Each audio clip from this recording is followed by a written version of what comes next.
buscar a Deus, amados. É tempo de se aproximar a Deus. Eu lembro, a palavra de Deus é clara, mas nós viemos aqui para dar glória a Deus, amém? E eu lembro de uma conversa que uma vez uma senhora escutava dois pastores conversando, e eles falavam assim: poxa, a Bíblia não fala como foi a chegada de Jesus aos céus. E tinha uma velhinha sentada perto deles, falou assim: fala assim, pastores, fala assim, está escrito no Salmos, número 24, que fala assim: levantai, ó portas, vossas cabeças, levantai-vos, ó portais eternos, para que entre o Rei da Glória. Quem é este Rei da Glória? O Senhor forte e poderoso, o Senhor poderoso na guerra. Levantai-vos, ó portais eternos, as vossas cabeças, levantai-vos a entradas eternas, para que entre o Rei da Glória.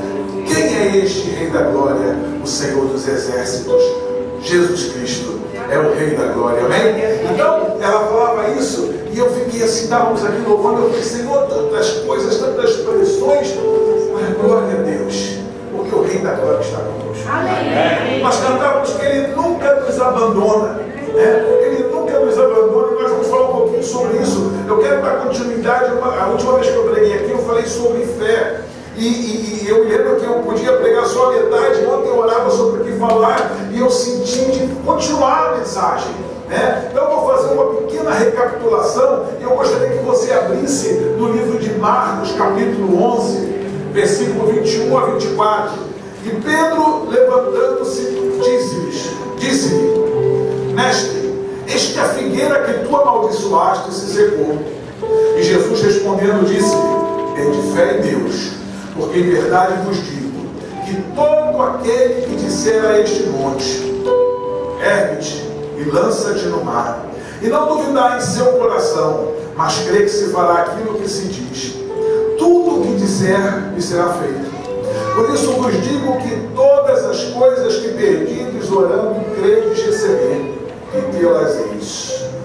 Pai, em nome de Jesus, Senhor, ó Deus, queremos pedir que o Senhor venha falar conosco nesta manhã, princípio de tarde, Senhor. Que o Teu Espírito possa ministrar, Senhor. Que eu possa apenas ser o meseiro, o garçom, Senhor, trazendo o pão da vida, preparado pelo Teu Espírito, Senhor, para a glória do Teu Filho, Jesus Cristo. Amém. A gente sabe que a fé nos conecta com Deus, que é impossível agradar a Deus sem fé. É impossível conseguir qualquer coisa de Deus sem fé. Mas muitas vezes nós temos alguns bloqueios teológicos que nos são impostos, que a gente tem dificuldade de crer na capacidade do que Deus pode fazer. João 3,16 fala assim: diz que Deus amou o mundo de tal maneira que deu o seu Filho unigênito, para que todo aquele que nele crê não pereça, mas tenha vida. Para quem? Quem pode? Quem é que pode? Quem crê? Mas quem são essas pessoas habilitadas a crer? Todo aquele, amém? Todo aquele. A Bíblia fala que todo aquele que crê não perecerá, mas terá a vida eterna. Você é um do todo aquele? Amém. Quem é que é um dos todos aqueles? Amém. Creio que todos nós somos, não é verdade? Todos somos parte desse grupo chamado todo aquele. Se você vai para João 1,12, fala assim: mas a todos aqueles que o receberam, deu-lhes o poder de serem feitos filhos de Deus.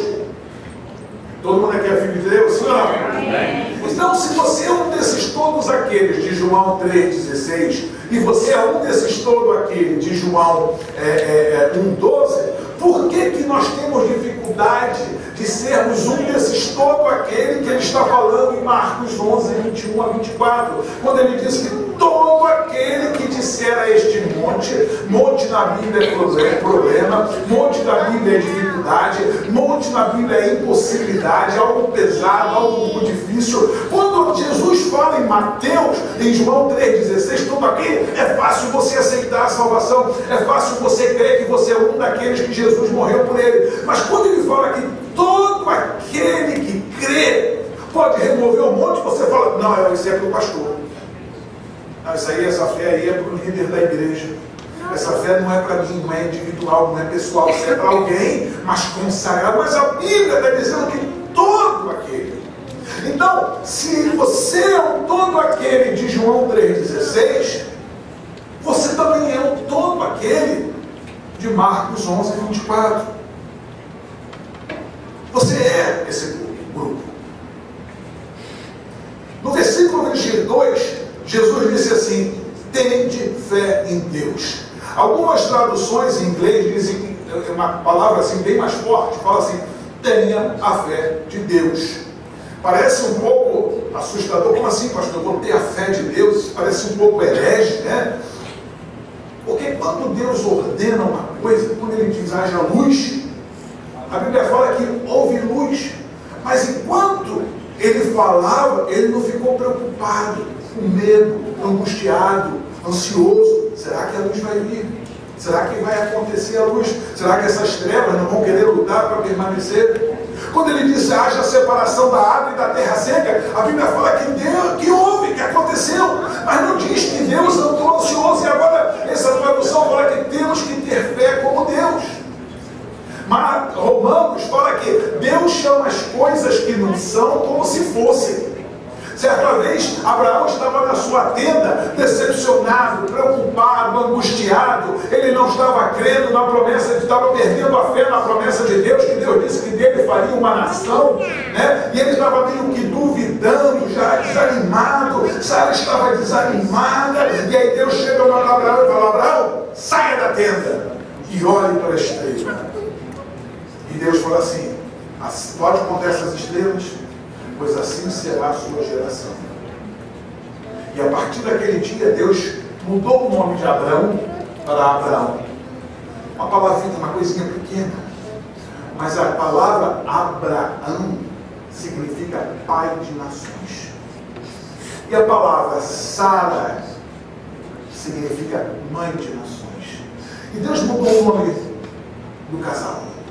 Para que aquele casal que estava em dúvida, a partir de agora, que não tinham filhos, a partir de agora, quando Abraão acordasse de manhã e falasse assim: bom dia, Sara, na realidade ele estaria dizendo: bom dia, mãe de nações.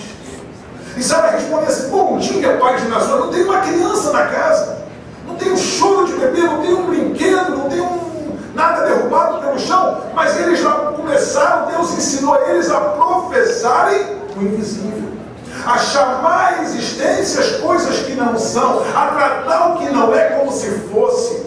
E agora, quer café da manhã, pai das nações? Sim, minha querida mãe de nações. O que temos para comer, mãe de nações? Ah, temos cordeiro assado. Olha, já de manhã, que mãe de nação abençoada, né? Então, e o que você vai fazer hoje, pai de nações? Então a conversa deles mudou o tom. De pessoas que estavam quase que deprimidas, pessoas que estavam angustiadas, decepcionadas, passaram a se tratar e a declarar a fé no invisível. Eu costumo dizer que é fácil entender, quer ver? Se você pegar um óculos com lente marrom, o que você vai ver? De que cor você vai ver tudo?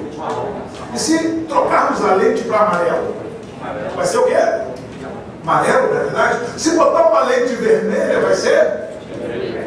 O crente tem que usar a lente da fé. Quando você coloca a lente da fé, aonde os outros veem derrota, você vê oportunidade. Aonde os outros veem impossibilidade, você vê possibilidade. Aonde os outros enxergam opressão, você vê o poder de Deus se manifestando. Porque você deixa de andar com as lentes deste mundo e você passa a andar com a lente do Espírito Santo de Deus. Você não está mais olhando com os teus olhos carnais, você está olhando agora com os olhos de Deus, porque para Deus tudo é possível. E a Bíblia fala que todas as coisas podem aqueles que nele estão. Está na hora de você arrancar esse óculos de depressão, arrancar esse óculos de incapacidade, de que eu não posso, eu não consigo, na minha vida tudo dá errado, eu sou um azarrado, eu sou um homem amaldiçoado. Chega! Porque você, no dia que você conheceu o Senhor Jesus Cristo, você nasceu de novo. Amém. Se tu eras amaldiçoado, se tu eras azarado, eu não creio nisso, mas se você era. Porque agora você é parte do corpo de Cristo, e Ele é vencedor, e Ele vence, e Ele vencerá sempre. Sempre. Nunca conheceu derrota. Você faz parte de um exército que tem um general que não pode ser derrotado. Olha que maravilha. Nós vivemos numa nação poderosa, mas essa nação poderosa já perdeu uma guerra.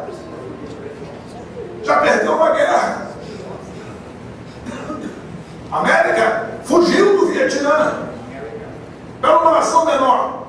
Mas aqui, e não é a América que é a nossa segurança, não é a capacidade financeira, não é o poderio bélico dessa nação que nos traz estabilidade. O que nos traz estabilidade é saber de que as nossas vidas estão na mão do Senhor.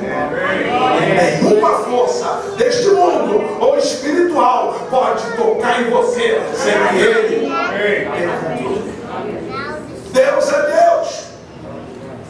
A fé é uma força espiritual dada por Deus. Então, quando fala que tem a fé de Deus, está dizendo que você tem que crer como Deus. Deus cria, Deus crê sem temer no coração. O texto diz que todo aquele que crê e não duvidar no seu coração. Quando você crê e não duvida no seu coração, você está crendo como Deus crê. Porque na realidade, a fé que você tem foi uma semente dada por Deus. Eu só estou resumindo, mas Romanos 12, versículo 1 a 3 fala aqui, que Deus nos deu a medida da fé. Deu a cada um a medida da fé. A Bíblia fala que nós somos um exército. E para mim isso aqui funciona mais ou menos assim. Quando você se alista no exército, eu sou leigo, eu não fui por excesso de contingente, né? A carta de um general me fez um excesso de contingente lá no Brasil, porque vocês sabem que lá é forçado, né, servir, e eu não queria. Então, eu não sei, não tive essa experiência militar. Alguém aqui teve? Alexandre? Só você, Alexandre? Você não tinha uma mente general, não? Então, o que acontece? Quando você serve no exército, o meu entendimento é que você recebe uma bagagem, com o seu uniforme, com seus suprimentos. Quando você vai sair numa campanha, um treinamento, todos os soldados, 1.000 ou 2.000 ou 5.000 do pilotão, recebem a mesma porção, todos recebem a mesma quantia de munição, de armamento, todos recebem a mesmo uniforme, recebem a rotina, todos recebem, são capacitados da mesma forma. E quando eles vão para a batalha, todos recebem da mesma forma. E a Bíblia fala que Deus compartiu a medida da fé a cada um. E eu não creio que Deus tenha feito a acepção entre olhar para o pastor André e falou assim: pastor André, sabe o que? Eu vou te dar 2 porções para que você seja um homem de muita fé. Mas olha, sabe o que? Pastor Márcio, eu vou dar uma só. Para Pedro, o apóstolo Pedro, eu vou dar 10. O apóstolo João, ele é mansinho, vou dar 5. Lógico que não. A Bíblia fala que ele repartiu. Jesus, ele diz que a fé é como uma semente. Ela quando vem até você, ela é uma semente.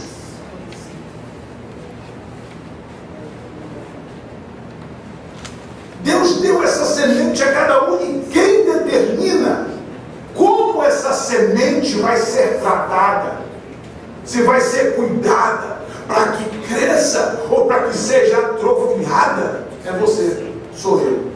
Você sabe que encontraram um túmulo de faraós com 4.000 anos de idade, e do lado do túmulo tinha uma jarra com sementes. As sementes estavam ali, os grãozinhos ali, ao lado, que eles criam que talvez, de repente, o faraó na eternidade precisasse plantar arroz, sei lá o quê. Então, eles botaram umas sementes do lado. E o que acontece foi que, quando encontraram essas sementes, pegaram algumas dessas sementes e enterraram e regaram. Sementes de 4.000 anos de idade. Sabe o que aconteceu com a semente? Sabe o que aconteceu? Frutificou. Então, a semente, ela pode estar contigo, sendo carregada com você, mas enquanto ela não for trabalhada, enquanto ela não for enterrada lá no fundo do teu coração, regada com a luz da palavra, molhada com o poder do Espírito Santo, ela não frutifica, ela não cria raízes, ela não projeta fruto. Hebreus 11:1 fala que a fé é o firme fundamento das coisas que se esperam e a prova das coisas que se não veem.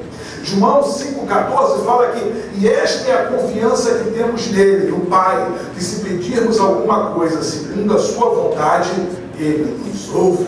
E se sabemos que ele nos ouve, podemos ter certeza que seremos atendidos nas coisas que pedimos.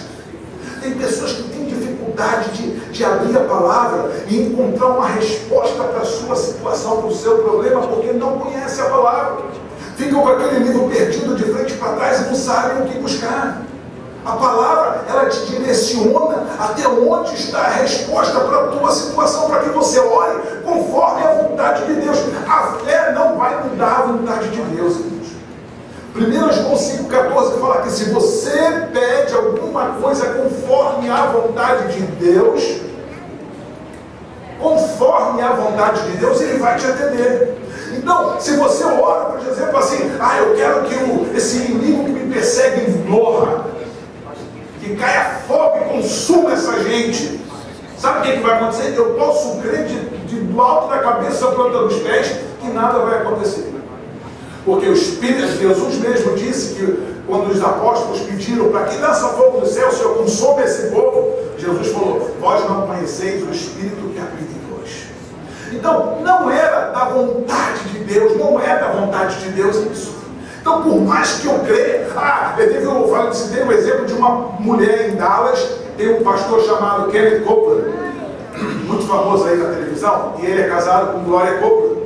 E uns 20, 30 anos atrás, uma mulher, uma pastora em Dallas, levantou uma palavra de fé dizendo que Gloria Copeland não era para ser a esposa de Kenneth Copeland, que aquilo foi um casamento errado, que a esposa de Kenneth Copeland era ela, e que ela estava declarando isso em fé, e que Deus ia retirar a Glória do caminho, e que seria a esposa.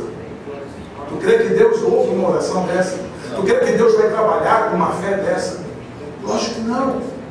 É fé tola, fé idiota, fé que não tem nada a ver com o Senhor. O próprio Senhor Jesus, quando estava diante de uma situação muito difícil, a sua carne tremeu ali, suou sangue. Ele orou, o Pai, está em Mateus capítulo 26, 39, diz assim: e indo um pouco mais adiante, prostrou-se sobre o seu rosto, orando, dizendo: meu Pai, se possível, passa de mim este cálice. Todavia, não seja o que eu quero, mas o que tu queres. Repara que ele sabia que a vontade do Pai é que ele fosse para a cruz. Ele veio para isso. Quando o apóstolo João Pedro chega para ele e fala assim: Senhor, não fale assim de ti mesmo, ele fala: tu cogita de coisa de um homem e não da vontade de Deus. Ele sabia, mas naquele momento de desespero, de angústia, de tremenda dor, ele fez essa oração, mas mesmo ali, ele falou: mas não seja o que eu estou pedindo, seja a tua vontade. Então, a vontade do Pai, que está revelada na palavra de Deus, vai sempre acontecer, vai sempre ser priorizada. Não adianta você crer de uma maneira ignorante ou errada, porque não vai funcionar. Tiago fala assim: peça que devemos, porém, tudo que nós fizermos, devemos fazer com fé. Tudo que nós pedirmos a Deus, devemos pedir com fé. Tiago 1,6 fala assim: peça, porém, com fé, em nada duvidando, porque o que duvida é semelhante à onda do mar, que é levada pelo vento e lançada de uma ponta para a outra.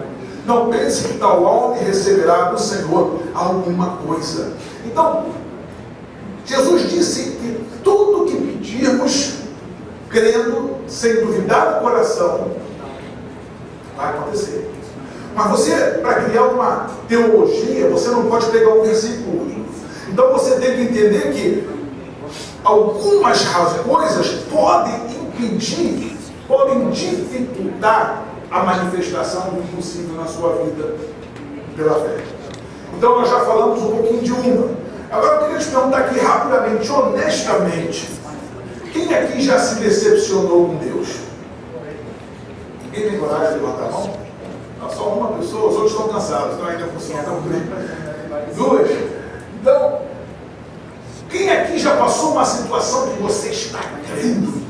Você está seguro que aquilo vai acontecer, a tua fé está queimando em você, e você está certo de que vai ser assim, que vai ocorrer desta forma, e de repente chega no grande dia, não acontece. Nunca aconteceu com ninguém mais aqui, só comigo e mais dois. Até o Rafael já está três, com mais uma, tá? Já aconteceu? Eu creio que acontece isso com todo mundo. Talvez você esteja um pouquinho envergonhado, cansado para levantar o braço, é uma caloria tremenda, né? Levantar o braço, pensa vagarão. Ainda mais se você faz musculação, o braço está dolorido, né? Mas eu creio que acontece com todo mundo. Que você creu, que você orou, que você jejuou, e você pensa, agora sim, agora vai acontecer, esta é a minha hora, chegou o meu momento, glória a Deus, eu vou ser abençoado, essa bênção minha, ninguém me tira. E quando chega na hora, perdeu um pouquinho, perdeu assim, ó, pum. Porque será que às vezes parece que, mesmo crendo, mesmo tendo alguma coisa a favor, de acordo com a palavra de Deus, às vezes a coisa não acontece. E tem um versículo que eu queria que você lesse, está em Efésios, capítulo 3, verso 20, diz assim: ora, aquele que é poderoso para fazer tudo muito mais abundante além daquilo que pedimos ou pensamos. Olha que coisa tremenda. Aquele que é poderoso para fazer tudo muito mais abundante além daquilo que pedimos ou pensamos, segundo o poder que opera em nós. Segundo o poder que opera em nós. E eu queria que você meditasse em quais são esses poderes que operam em nós. O que é essa coisa que ainda que nós sejamos servos de Deus, ainda que somos filhos de Deus, que você está, como está em João 3,16, comprados pelo sangue de Jesus, como João 1,12, filhos de Deus, ainda existe essa vida de luta e dificuldade. O que é isso que impede que você caminhe nesse mundo com facilidade? Muitas vezes tem crente que muitas vezes pensa que Deus se esqueceu dele. Tem crente que muitas vezes sente que parece que Deus não está prestando atenção ao seu problema, que não está prestando atenção à sua dificuldade. Parece que Deus não está se importando muito com a luta que eu estou vivendo, com a angústia. Eu me sinto só, eu não me sinto amada por Deus. Por que será que às vezes acontece isso? Eu lembro sempre daqueles dois homens no caminho de Emaús, quando eles estavam saindo de Jerusalém e encontram com Jesus no caminho. Jesus havia ressuscitado e eles vão conversando com Jesus, e aí eles percebem que Jesus está assim falando naturalmente. Ele fala assim: você não sabe do que está acontecendo em Jerusalém? Onde estavas? Porque aquele que era para ser o nosso Messias foi morto. Eles não reconheciam a Jesus, era o próprio Jesus. E eles falam, e eles caminham por mais ou menos uns 7 milhas, mais ou menos, e Jesus vai dando um estudo bíblico para eles, mas por 7 milhas eles vão caminhando com Jesus, sem perceber que era Jesus. Eles estavam recebendo a palavra de Cristo, sendo alimentados pela palavra de Cristo, e eles não percebiam que era Cristo. Muitas vezes o Senhor está conduzindo-nos no caminho dele, na vontade dele, na direção dele, segundo a palavra dele, mas não percebemos muitas vezes que ele está no controle. Por quê? Porque as coisas às vezes não acontecem como nós queremos. Eu tinha uma mania de querer dar ideia a Deus, sabe? Eu tinha isso quando eu era mais recente na fé. Eu ficava: Deus, se tu fizer assim, Deus, olha, eu estou precisando de um... Deus, tua palavra fala que as ruas do céu são de ouro. Deus, manda um anjo lá quebrar um cascarinho que é aqui no meu telhado. Eu dava ideia para Deus, é tão fácil, Deus. Tudo é possível. E não acontecia nunca como eu queria. Mas a Bíblia fala que nós estamos, que Ele opera em nós segundo os poderes, opera segundo o poder que opera em nós, né? Que Ele é poderoso para fazer tudo segundo os poderes que operam em nós. E aí, quais são esses? O primeiro poder que opera em nós é o nosso livre-arbítrio. Eu não creio que nem depois de crente você perde o livre-arbítrio. Os anjos dos céus não perderam o livre-arbítrio. Eles têm o livre-arbítrio.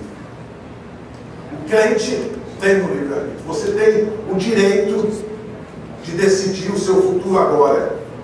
tomar a decisão que você quer para o seu amanhã. O ser humano tem um livre-arbítrio e isso é respeitado por Deus.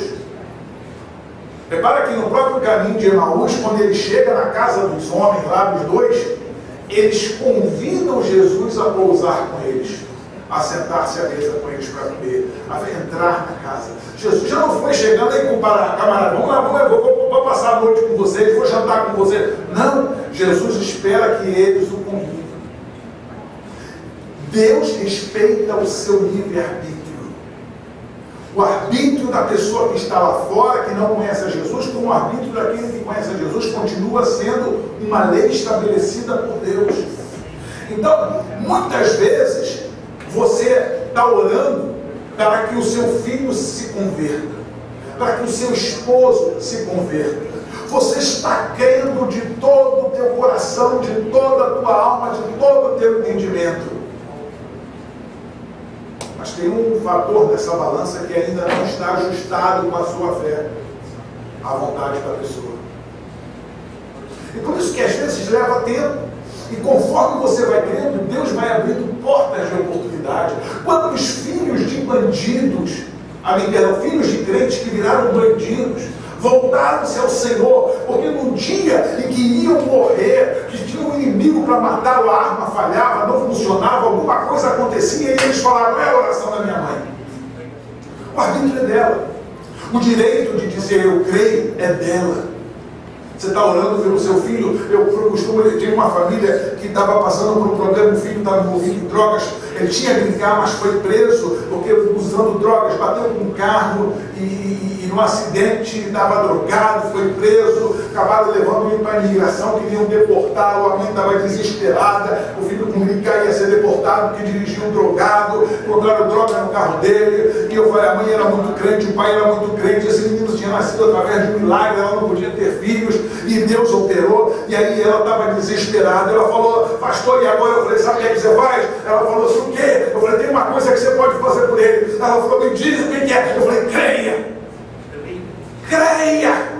Continue crendo. Olhe para o seu filho como um homem transformado pelo Senhor. Olhe para o seu filho como alguém que vai ser transformado pelo poder do Senhor.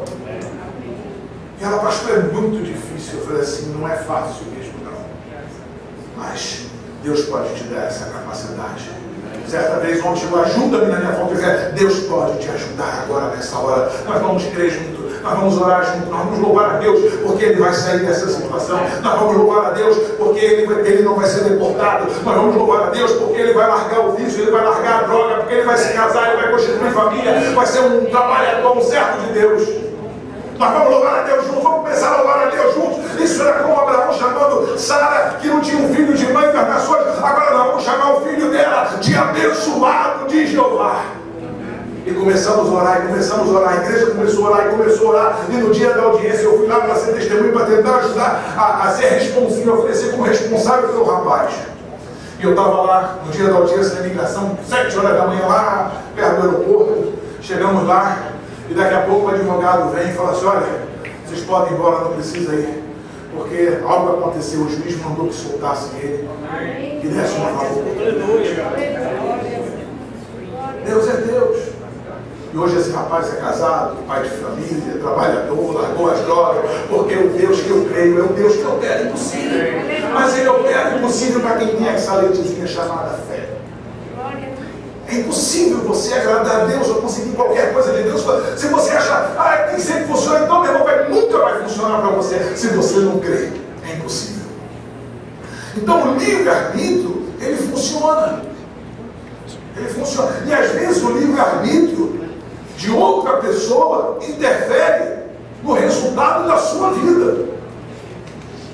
Se, por exemplo, um pai é drogado, bêbado, e você é uma mulher crente, você vai sofrer consequências pelos atos do seu esposo? Sim ou não? Só acha que o filho vai sofrer, o filho, ele, que seja crente, não vai sofrer a consequência pela obra mal feita, pela vida desregrada do pai? Sim ou não? Um filho que vai para o caminho das drogas, tu acha que você, porque você é crente, você não vai ser abalado? Essa irmã estava desesperada, vendo o futuro que o filho estava caminhando? Vai. O que aconteceu quando Josué e Caleb voltaram com os 10 espias, trazendo os cachos de uvas grandes, os frutos da terra, animados para entrar para a batalha? Eles disseram: gente, a terra é boa, a terra que Deus nos prometeu é boa, é abundante, é rica, é próspera, tem muitos frutos, olha aqui os frutos. Porém os outros 10 falaram assim: ei, mas espera aí, ali existia um povo gigante, existia um povo forte, nós não vamos poder vencê-lo, nós seríamos como gafanhotos diante deles. O que aconteceu com Josué e Caleb? Eles tiveram, por causa da incredulidade dos 10, que contaminou a nação, ainda que eles creram e não duvidaram, eles tiveram que andar no deserto por 40 anos. Porque o povo era um. E o que aconteceu foi que, muitas vezes, a incredulidade do seu esposo, a incredulidade da sua esposa, pode muitas vezes impedir o resultado final, ou retardar o resultado final daquilo que você está crendo. Josué e Caleb entraram na terra prometida? Entraram. Porque eles creram, Deus falou: vocês vão entrar. Mas levaram 40 anos. Então, às vezes, a incredulidade da outra pessoa pode estar sendo um obstáculo. Mas o que você vai fazer? Vai desistir de crer? Vai desistir de professar? Porque se você desistir de crer, acabou. Aí acabou. Perdeu-se tudo. Foi tudo por água abaixo.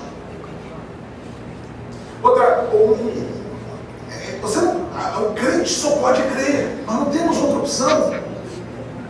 Por exemplo, eu sempre costumo dizer que quando o crente teme, quando o crente perde a fé, tudo vai por água abaixo. Ainda que você seja servo de Deus, ainda que você esteja próximo de Deus, ainda que você esteja andando segundo a palavra de Deus, indo em direção de Deus, se você teme, se você perde a fé, você afunda.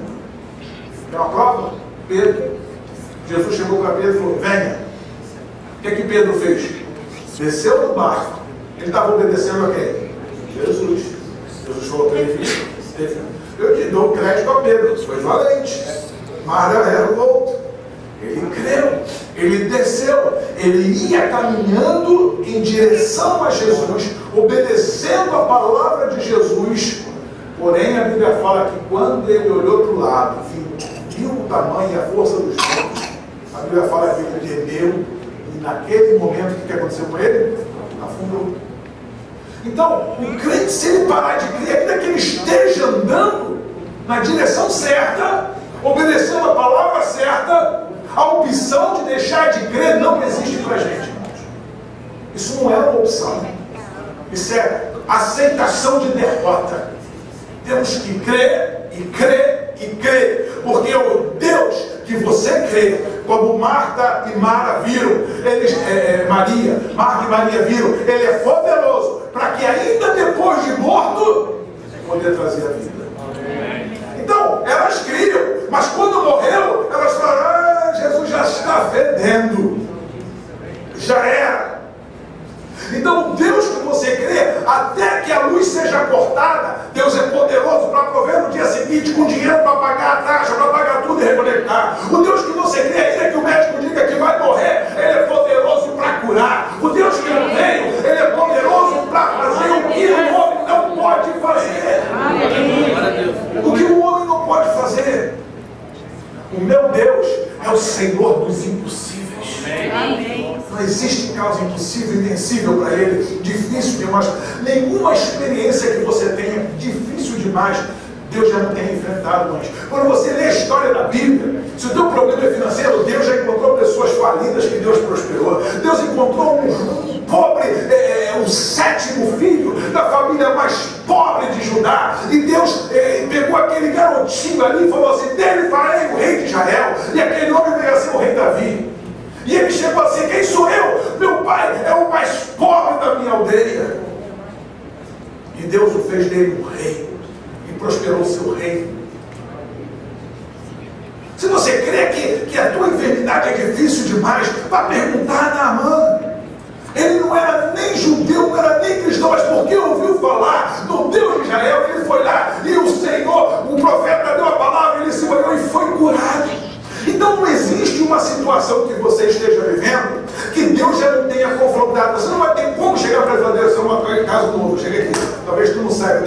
fica aqui a dificuldade. Não, para Deus, Ele sabe. Nada é difícil. Nada é difícil. Então, o nosso livre-arbítrio é uma dessas forças que opera. Nós temos que ter determinação de crer, mas entender que também a pessoa pela qual nós estamos intercedendo, a pessoa com a qual nós estamos convivendo, tem sua palavra, seu peso. Então, se a pessoa que você está convivendo, às vezes não está crendo, você vai chegar perto e falar, ei, não, você vai ser mais crente ainda.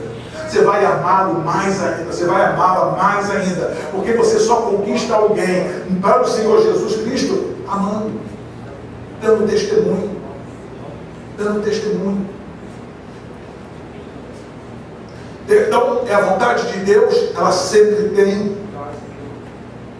a primazia na situação. Aí algumas vezes, a Bíblia fala que algumas vezes Deus quer te atrair para o deserto, você sabia disso? Você fala assim, mas eu não quero o deserto, mas Deus te leva no deserto. Lembra que quando Jesus Cristo foi cheio do Espírito Santo, foi batizado do Espírito Santo, que João batizou ele nas águas e veio sobre ele o Espírito Santo, para onde o Espírito Santo levou Jesus? No deserto. Oséias 2,14 fala que muitas vezes Deus quer te levar ao deserto para ali falar contigo face a face. Caleb e Josué, eles podem não ter entrado na terra jovenzinhos, mas eles viveram 40 anos no deserto, onde eles viram água sair da rocha, onde eles viram o poder de Deus se manifestar com a tocha na frente deles de dia, da noite, a coluna na frente de dia. Eles viram as codornas virem para serem comidas por eles, eles viram águas amargas serem transformadas em água potável, eles viram um exército de escravos destruir exércitos de nações. No deserto, Deus falou com eles, Deus preparou os corações deles para entrarem na terra prometida como conquistadores. Porque eles ficaram no deserto, eles viram muito o poder de Deus se manifestar. Então, muitas vezes, o teu Deus quer te levar ao deserto, porque no deserto Deus vai falar contigo face a face. Então, quando você estiver no deserto, em vez de estar se debatendo, reclamando, murmurando, resmungando, fala, Senhor, teu servo está aqui. O que tu queres que eu aprenda aqui? Que lição? Como tu queres edificar a minha vida nesta hora? Deixa Deus falar contigo. Deixa o Espírito Santo soprar sobre a sua vida no deserto, sem se murmurar. Tem um pastor que teve estava em Israel passando assim pelas ruas e viu um oleiro fazendo um barro. E esse oleiro pegou o barro e botou no fogo e continuou fazendo outro barro. E aí ele parou para observar, né, porque a Bíblia fala que Deus é o oleiro, nós somos o barro, e ele nunca tinha visto isso, então ele parou para ficar observando. E ele observava que daqui a pouco o cara pegava, nem olhava, tirava o vaso, e pegava e botava outro. E aí ele perguntou para o oleiro, como você sabe quando o vaso está pronto para sair do fogo? Ele falou, quando ele apita, é porque ele está pronto para sair do fogo. Quando o crente, no meio do deserto, aprende a louvar, é a hora de sair do fogo. Então, quando você está passando no meio de um deserto, irmão, louve a Deus. Deus, eu continuo crendo. Deus, eu tenho uma areia para todos os lados, é problema, é dificuldade. Oh Deus, eu não tenho recurso, eu não tenho capacidade, eu não tenho diplomas, eu não tenho documento nesse país, mas eu creio que Tu és poderoso para transformar esse deserto num manancial. Ele é poderoso. Nada é impossível para Ele. Então, nós também temos outra lei que opera, às vezes retardando um pouquinho, a lei da natureza e do tempo. Se você abre lá em Marcos capítulo 4, 26 a 29, e ele prosseguiu dizendo, o reino de Deus é semelhante a um homem que lança semente sobre a terra, aqui na terra, né? Sobre a terra, noite e dia, quer ele durma, quer se levante, a semente germina e cresce. Embora ele não saiba como, a terra por si própria produz o grão. Primeiro o talo, depois a espiga, então o grão cheio na espiga. Logo que o grão fica maduro, o homem lhe passa a foice, porque chegou a colheita. Repara que a Bíblia fala, no próprio capítulo de Marcos, fala que a palavra é a semente, né? E a palavra que você está recebendo é uma semente. E Deus te dá uma medida. A Bíblia também chama, no próprio capítulo 4 de Marcos, Jesus chama a fé, compara a fé com a semente da mostarda. Então, a semente, ela tem um processo espiritual de operação. Assim como a semente humana tem um processo natural de operação. Então, para você fazer uma semente produzir, você tem que enterrar ela, você tem que deixar o sol bater, você tem que jogar água, você tem que dar aquele tempo para que ela aconteça. Assim também, quando você crê, essa semente, ela precisa de um tempo para que a coisa aconteça, se materialize no mundo físico. Algumas vezes Deus opera sobrenaturalmente e faz na hora. Outras vezes, uma vez Jesus falava que o homem era curado na hora. Outras vezes ele orava e ele via tudo nublado. Parece que eu estou vendo um montão de árvore andando. Outras vezes Jesus falava e as pessoas no caminho eram curadas. Então, depende de como Deus quer trabalhar, mas existe uma ordem natural para a fé operar. Combatendo. Então tem muito crente que não quer crer, que não quer ler a palavra, que não quer meditar na palavra, mas quando aparece o câncer, agora quer ter a fé de gigante. Não tem. Não tem. Porque você não plantou para o dia da necessidade. Você não semeou para que no tempo da colheita, no tempo que viesse o câncer, no tempo que viesse a dificuldade financeira, no tempo que teu filho viesse trazer problema, você tivesse já frutos de fé para produzir um milagre. Aí você de repente se desespera e fala, vai, eu quero plantar. Mas aí tem um processo. Aí você já não quer mais o processo, você não quer esperar, então você quer por osmose, né? Você quer tocar no pastor, você quer que a fé de outra pessoa opere no lugar da tua fé, porque você não deixou, não plantou, não intercedia pelos seus filhos, não orava, não cria, coisas que não existiam. Eu oro pela minha saúde todo dia, graças a Deus eu sou saudável, mas eu já oro, eu já repreendo câncer na minha vida, todo dia, na vida dos meus filhos, todo dia. Se um dia vier, eu quero estar pronto para crer que Deus pode curá-lo. Eu não vou esperar o câncer aparecer para falar, vou buscar uma palavra sobre cura. Não, eu leio a palavra, está escrito, Senhor, na tua palavra. Está escrito, Senhor, estou baseado na tua palavra, que o Senhor levou sobre si as minhas chagas, e pelas tuas chagas eu sou curado. Entende? Então tem que ter base já agora, e comendo isso, crendo nisso, e meditando nisso, para quando chegar o problema, ele não encontrou um bebezinho chorão, não. Tem que estar preparado para encará-lo, para enfrentá-lo. Então, existe também as leis da natureza, o tempo, a fé tem lei que opera. Então, um tempo para operar. E existe também os poderes das trevas. Você sabia que a Bíblia fala, eu estou pulando aqui bastante por causa do horário, a Bíblia fala que, Efésios 6:12, que nós temos um inimigo. Quem sabia disso? O inimigo não é opcional, não. Você fala assim, não, eu vou andar em cima do muro, quer dizer, se eu ficar quietinho, se eu orar pouco, se eu orar em silêncio, se eu não interceder por ninguém, se eu não clamar a Deus por ninguém, o inimigo não vai me perceber aqui. Eu vou passar, ó, devagarzinho, ele não vai notar a minha presença. Não é enganado, não. Ele conhece, ele sabe. E ele veio para matar, para roubar e para destruir.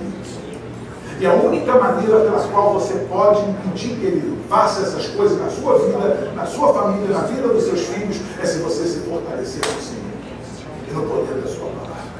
Então não tem como, o inimigo não é opcional, todos temos um inimigo. Teve uma história muito interessante, está em Mateus, capítulo 17, verso 14 a 21, diz assim, Jesus estava no monte orando, no monte da transfiguração, e quando Jesus desce, a Bíblia fala que aconteceu o seguinte, no versículo 14, e quando chegaram à multidão, aproximou-se um homem, pondo-se de joelhos diante dele, dizendo, Senhor, tem misericórdia de meu filho, que é lunático e sofre muito, pois muitas vezes cai no fogo e muitas vezes na água, e trouxe aos seus discípulos e não puderam curá-lo. Repara que Jesus vem descendo do monte e encontra com esse pai. O problema ali é que tinha um menino que ele era problemático, ele era lunático, além disso ele tinha uma tendência suicida, se jogava no fogo, se jogava na água, ele caía no chão, ele rolava, ele tinha convulsões, ele tinha epilepsia, e aí essa pessoa, esse menino, ele tinha uma pessoa que se importava com ele tinha um pai que se preocupava com ele, e esse pai tinha trazido esse menino até os apóstolos para que orassem por ele. Mas aí você pergunta, mas por que ele levou até os apóstolos? Olha só, para entender isso, você tem que ler Mateus 10, que fala assim: e chamando os seus 12 discípulos, deu-lhes poder sobre os espíritos imundos, para os expulsarem e para curarem toda enfermidade e todo mal. Então ele deve ter ouvido falar que os apóstolos tinham recebido a autoridade de Jesus para curar a pessoa enferma, para expulsar os demônios. Ele deve ter ouvido falar dos fatos que eles devem ter relatado quando os apóstolos saíram, os 70 saíram, e como pessoas foram curadas, como milagres aconteceram, e ele deve ter crido e deve ter tido esperança. Se eu levar meu filho lá, esse filho que eu amo, esse filho que é lunático, que é um pouquinho perdido aqui na cabeça, tem algumas pessoas, eu já ouvi falar que 1 em cada 3 pessoas tem algum tipo de desbalance cerebral. Você sabia disso? Você sabia disso? Já ouviu falar isso? 1 de cada 3. Então faz uma coisa agora, olha para a pessoa que está à sua esquerda. Olha para a pessoa que está à sua esquerda. Olha para a pessoa que está à sua esquerda. Agora olha para a pessoa que está à sua direita. Olha, se a pessoa da tua esquerda e a da tua direita parecerem normal, talvez você esteja um bom candidato. Então vamos lá.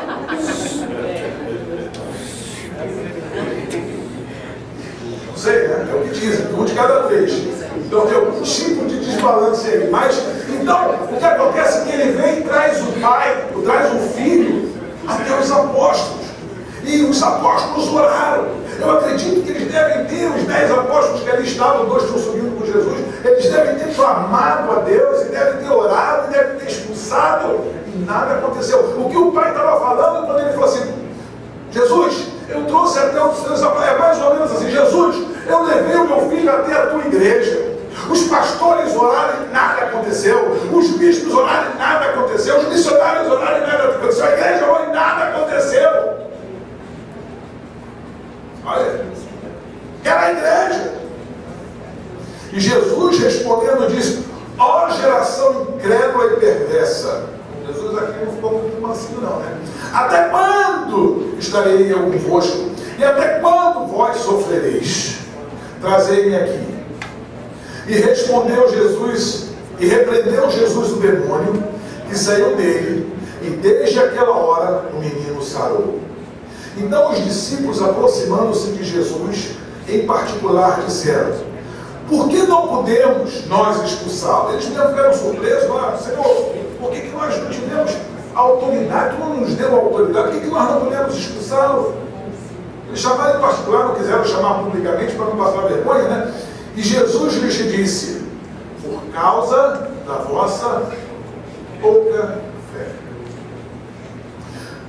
Porque em verdade vos digo que se tiverdes fé, um grão de mostarda, direis a este monte: passa daqui para acolá, e há de passar, e nada vos será impossível. Novamente, monte é problema, situação, luta espiritual, luta de saúde, luta de enfermidade, seja o que for. Deus está falando, seja o que for.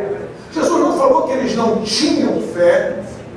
Jesus não disse porque vocês não têm nenhuma fé. Jesus botou uma quantidade e disse: por causa da vossa pouca fé.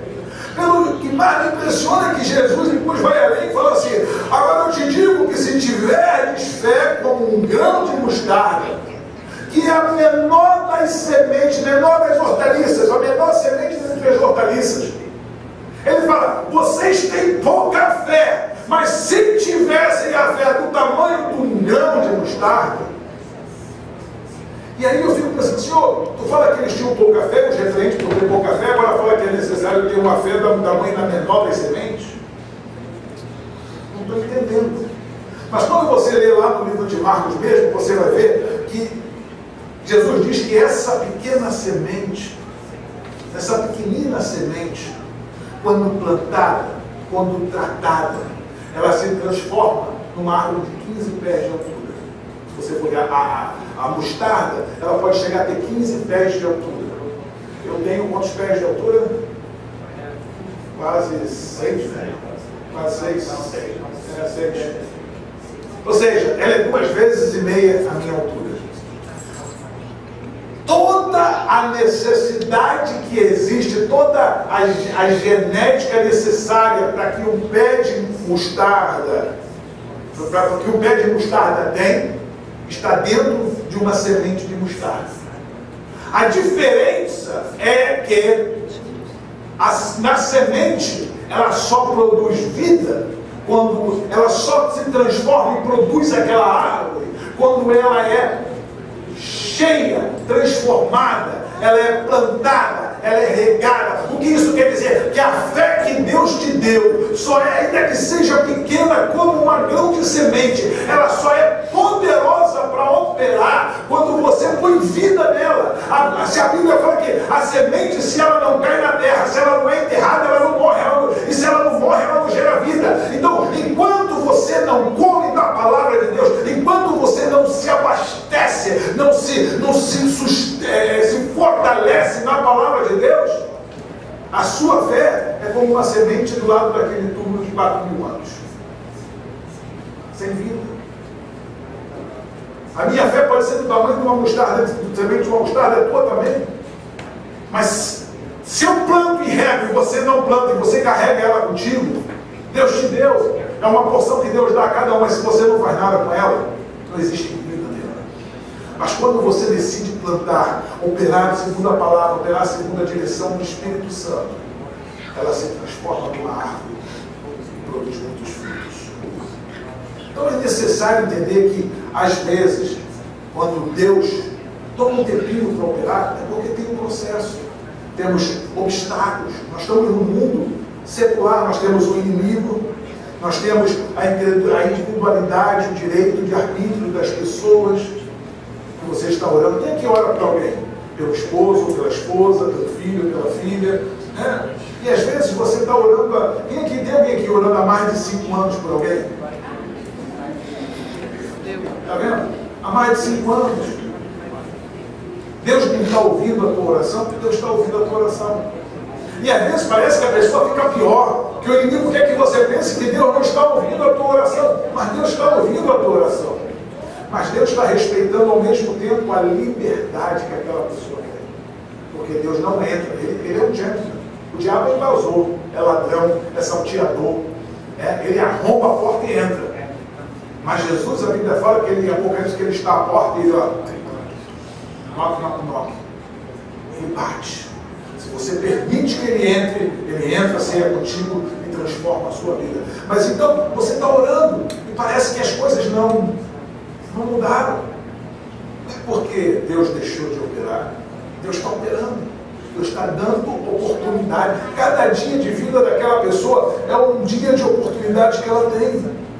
Então Deus está dando oportunidade para que ela venha a ter a experiência com Ele. Todas as dias, cada dia que ele se levanta, Deus está dando oportunidade. Então você tem o livre-arbítrio da pessoa pela qual você está orando, você tem o tempo que a fé muitas vezes leva para operar, você tem a vontade soberana de Deus. Não adianta você querer pedir a Deus contra a vontade dele. Não peça, primeiro, uma regra prática, por favor, nunca ore pelo mal de ninguém. Eu vejo até o pastor falando, tocou em mim, o fogo vai cair, vai ser consumido. Eu falei, não, por favor. Jesus falou para os apóstolos que o espírito dele não é esse. Que espírito é esse que tu está falando que vai consumir alguém? Que espírito é esse? Porque a Bíblia fala que os apóstolos, eles pensaram mesmo. João, o apóstolo do amor, o apóstolo bonzinho que todo mundo chama, quando ele foi pregar a palavra, o povo não aceitou, ele falou assim, Jesus, quer que eu ore para que caia fogo do céu e consuma essa raça toda? Olha, homem igual, hein? E Jesus falou assim, vocês não conhecem o espírito que habita em vós. Então, esse negócio, vou orar que Deus vai pesar a mão para pagar. Irmão, olha para que Deus toque no coração. Olha para que Deus abençoe, para que Deus converta, para que Deus transforme, para que Deus liberte. E orar para pedir vingança. Olha, Jesus, quando estava morrendo na cruz do Calvário, ele falou, Pai, perdoa-nos. Tinham chicoteado o homem injustamente. Tinham ferido ele do lado, cravado, e ele estava orando para pedir. O Estevão, quando estava sendo apedrejado, ele dizia, Pai, não lhes imputa esse pecado. E às vezes a pessoa que falou mal de você, Senhor, lança fogo, consome do alto da cabeça, plantando os pés, que não sobe um fio de cabelo. Que é isso, irmão? Que é isso? Não adianta, você está sendo nécio. Sua oração é nécia. Deus deve ficar assim, cara, Deus deve chegar para Jesus e falar, não ensinou esse povo isso não. Porque até Deus, Jesus e Deus, o Pai e o Filho devem orar um para o outro e falar assim, que é isso? O Espírito fala assim, não me conhece. Ore para que abençoe, ore para que prospere. Se o cara, teu chefe é chato, eu já falei para vocês, eu usei essa tática, funciona, irmãos. Eu tinha um chefe que era mais chato do que chiclete colado no pé. Era muito chato, bicho. Era muito chato. Ele me perturbava, ele sabia que eu era pastor, ele me perturbava mais por isso. O cara era endemoniado, era viciado, usava droga lá no trabalho, mas o cara me perturbava a alma. Perturbava, ele gostava de me provocar, gostava de me catucar, e eu abençoo o teu servo, Senhor. Eu creio que ele vai ser abençoado, prospera a vida dele. Se eu prospero a vida dele, ele pegando o meu pé, trabalhando na roda. E o Senhor tem misericórdia, abençoa esse homem, Senhor. Carlos, Charles, o nome dele. Abençoa, Senhor, abençoa. Um sábado de manhã cedinho, eu estou chegando no trabalho logo cedo. Quem eu dou? A primeira pessoa que eu dou de cara, o Charles. E ele já fala, Senhor! Eu falei, bom dia, glória. Vem correndo, me abraçou. Eu falei, o que aconteceu? Fui promovido. Eu vou ser agora gerente geral de outra agência. Glória a Deus! Abracei, irmão, fiquei até feliz. Deixa eu vir, irmão. Eu fiquei feliz. Porque eu orei para que Deus prosperasse. Se eu tivesse orado assim, eu peço a mão. Talvez eu estaria até lá hoje trabalhando e até hoje seria meu chefe. Se eu mudasse de empresa, Deus transferiria ele para a empresa que eu estava para ser meu chefe. Até que eu aprendesse a lição, tu não vai sair do deserto. Até tu aprender a lição, tu vive no deserto. Está na hora de nós sairmos do deserto, irmão. Está na hora de você deixar a vida de incredulidade, deixar a vida de duvidar. Ai, Deus não me ouve. Infância espiritual, Deus não me escuta, Deus abandonou, Deus esqueceu de mim. Não adianta a fé. Irmão, para com isso. Põe a lente da fé, põe o óculos da fé e saiba que Deus sempre trabalha para aqueles que esperam nele. Ele sempre é galardoador daqueles que confiam nele. E nada é impossível, que a tua situação não está esquecida. Existe todo dia uma agenda do coração de Deus que quer operar na sua vida, quer transformar na sua vida, quer curar a tua vida, quer salvar o seu esposo, salvar o teu filho, salvar o teu esposo. Deus segue operando, ele segue controle. Às vezes você pensa que Deus perdeu o controle, que o inimigo está cuidando de tudo, que ele está te pisando, mas Deus está no controle de todas as coisas. Ele controla a sua vida. Mas você precisa crer. Mas como, pastor? Você não tem dinheiro para comprar comida, para botar gasolina. Como é que eu vou crer que Deus vai me prosperar? Você não tem dinheiro para pagar aluguel, para pagar luz. Como é que eu vou crer que Deus vai me prosperar? Te digo, se você tivesse dinheiro, eu não precisava de você não precisava crer para Deus te prosperar, não é verdade? A oportunidade é agora. A oportunidade de você crer agora. A oportunidade que você tem para mostrar a Deus que você crê é agora. Creia no Deus que você creia no Deus que dá documento. Rapaz, quando eu leio a história de Esther, eu fico assim maravilhado como Deus é, como Deus trabalha. A Bíblia fala que Esther, ela não queria, ela era uma jovem bonita, a esposa do rei Vasti desobedeceu o rei. Ele disse que ela nunca mais seria rei. Existia uma lei dos medos e persas que quando o rei decretava uma ordem não podia ser mudada. Aí o rei, depois que decretou a ordem, se arrependeu, porque Vasti era muito bonita, e ele ficou lá deprimidão, minha mulher, não posso mais tê-la como mulher, poxa, eu gostava tanto dela, ela era tão bonita, talvez enchendo a cara, tomando Prozac, fazendo sei lá o quê, né, tomando remédio, deprimido. Aí os assistentes do rei, vendo ele triste, chegaram para o rei e falaram assim: ei, tem muita mulher bonita aqui no nosso reino, vamos fazer o seguinte, vamos fazer uma seleção das mais bonitas e você escolhe uma delas. E aí o tio de Esther chegou e falou: você vai lá como candidato, mas você não diga que você é judia. Aí ele foi, ela foi, nem tal, e acabou que ele ficou encantado com a beleza dela, casou com ela. Aí um dia o rei não conseguia dormir. O rei tinha colocado um homem para ser o segundo poderosão na cidade. E o tio de Esther estava na porta quando esse homem saiu e foi decretado que todos deveriam se ajoelhar diante desse homem. E Mordecai, que só se era o judeu, só se ajoelhava diante de Deus, falou: não pode ajoelhar.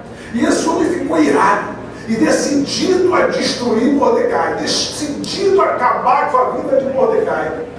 E aí ele falou: vou criar uma forca e eu vou arrumar um jeito, amanhã eu vou enforcar esse homem, amanhã o dia não dorme sem que eu enforque esse homem. Quando estava para chegar um dia que ele ia falar com o rei para enforcar Mordecai, na noite anterior o rei não consegue dormir. E vem a insônia do rei.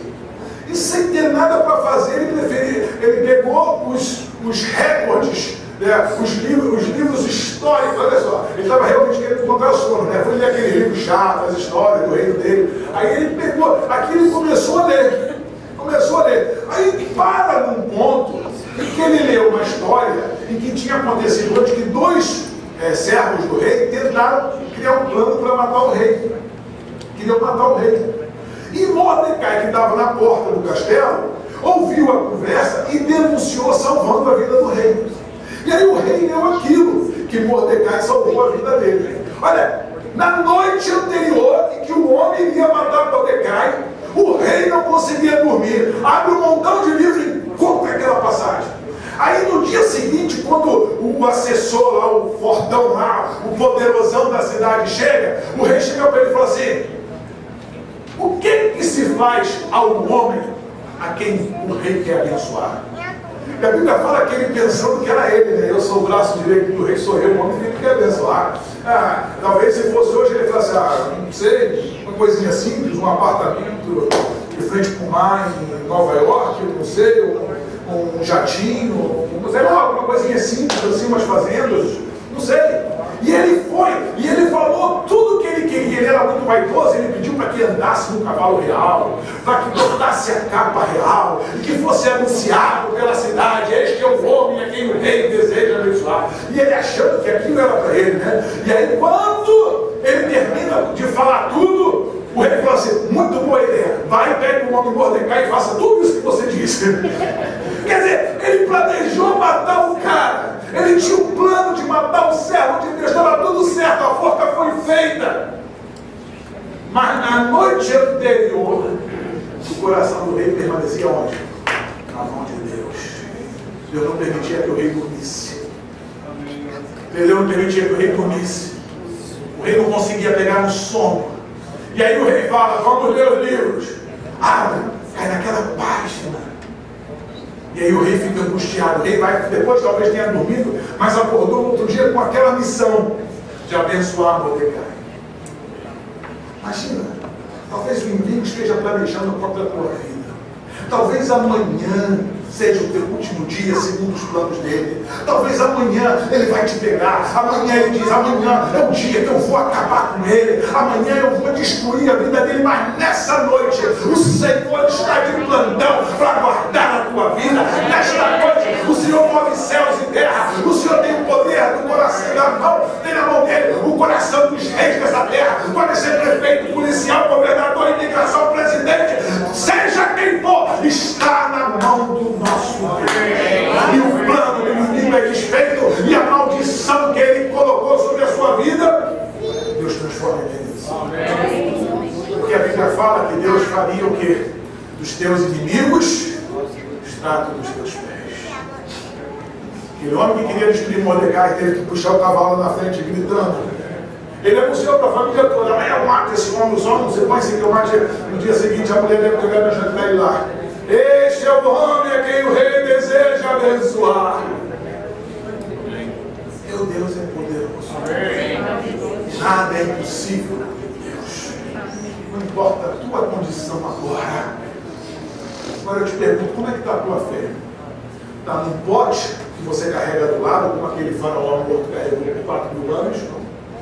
Como é que está? Onde está a tua porção de fé? Onde é que está a tua porção de fé? Está sendo carregada num pote do lado do teu braço? Você olha, aqui, eu tenho fé, ó. Mas quando vem um problema, eu creio, mas sai dali com medo. Eu creio que Deus vai prover, mas tenho medo. Eu creio que Deus vai abrir porta, mas tenho medo. Eu creio que Deus vai curar, mas tenho medo. Porque a tua fé não está aqui, ó. ela está do lado, porque você está carregando ela num bote. Como aquele faraó carregou por 4.000 anos e não serviu de nada. Mas de onde é que está a tua fé? Sério, onde está baseada a tua fé? Será que realmente ela está sendo gerada com vida em você? Para que no dia da tribulação, no dia da angústia, quando vierem as tempestades, tu não tenha que olhar para o lado, tu possa olhar para Cristo e dizer em nome de Jesus. Em nome de Jesus. Guarda a tua fé, teu coração. Guarda o teu coração para não pecares contra Deus. Põe a tua fé aí. Põe a tua fé. Deixa ela ser regada com a palavra de Deus. Porque a fé, ela se alimenta com a palavra. Ela cresce com a palavra. Quando você lê a palavra, nós temos dado um estudo bíblico que fala desde a criação, às sextas-feiras, 7h30 da noite, até a nova terra. Principalmente todos esses temas aqui estão sendo ditos. E quando você vem aqui, você estuda tudo isso, a tua fé vai sendo inchada, vai sendo fortalecida, alimentada. Como é que está a tua fé? Está aqui, não é? Para quem que se fala aqueles caras magrinhos? Como é que é? Tá lá, é uma fé da Etiópia, né, que não tem comida, não tem nada, porque não recebe da palavra, não recebe a luz da palavra, não recebe a água do Espírito Santo. O Espírito Santo significado, ele precisa, a tua fé precisa da água, do poder, da experiência com o Espírito Santo. Tu não gasta tempo em oração. Como é que está a tua fé? Está seca e morta do lado, dentro de um vaso, ou está plantada numa terra fértil, para que ela possa crescer e produzir muitos frutos? Porque se você quer ver milagres, o que impede muitas vezes os teus milagres não é Deus que não nos chama, é a nossa falta de fé. Marcos 6 fala que Jesus não pôde fazer na sua própria cidade muitos milagres por causa da incredulidade do povo. Então fica de pé,